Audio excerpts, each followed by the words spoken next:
Joining me now for reaction is historian Victor Davis Hanson, a senior fellow at the Hoover Institution. All right, VDH, usually have you on in the morning on radio, but we have you on at night tonight, and you're even peppier at night. I know that for a historian. Your reaction to the angle, and then we're going to get into some of these other topics. Well, I think you're right that it's inverse of what the so-called deep state establishment say. They said the post-war era was sober, judicious, and stable, and this guy came in without prior political office or military service and disrupted it. But what if it was the other way around?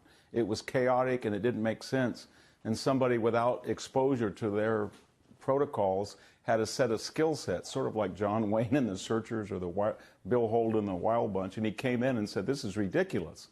And that's what he's doing in all of these instances that you pointed out, whether it was this crazy open border or was this nut with missiles pointed at us here on the West Coast, or whether it was NATO members not paying their contributions, and on and on. In Syria, to reply in particular, he's got a lot of dilemmas, though. He didn't create the situation. Russia was brought in after 40 years by Susan Rice and John Kerry. And then they assured us that there were no WMD. Susan Rice said that in January of last year. So Trump comes in, and there is WMD, and we've lost all sense of deterrence because of this leave behind recessionals. And yet he doesn't want and can't get involved in the way that we did in Afghanistan and Iraq. So he's in between those two poles. And everybody who's suspicious of going in there are the people who supported Trump for just the reasons you said.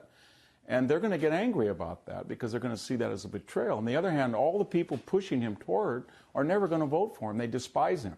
And so a lot he's of the in people, a no-win situation. What he's yeah, got to find, he's got to find a way to restore deterrence without getting involved, and that's hard to do. Yeah, Adam Kinzinger, congressman, we invited him on the show tonight. We're going to try to get him on later this week. He was asked today about whether Congress should give its imprimatur to military action in Syria. This is how it went. I think what the president did a year ago in destroying 1/5 of Assad's air force was good. It was right. And I think we have to do that again. People are going to say that any use of military force is going to be World War III, or it's going to mean 300,000 troops in Syria. It isn't. Does the president need to come to Congress to get authorization to do whatever that next military act is? I don't think so. Well, that's convenient for Congress. Then they're not on the hook if stuff goes awry or if suddenly... Well, that's exactly what Congress does. When they are against something, they say you have to come, and they're for something, you don't. And if it goes well, they join in on the take credit. And if it doesn't go well, it's orphan and it's your fault.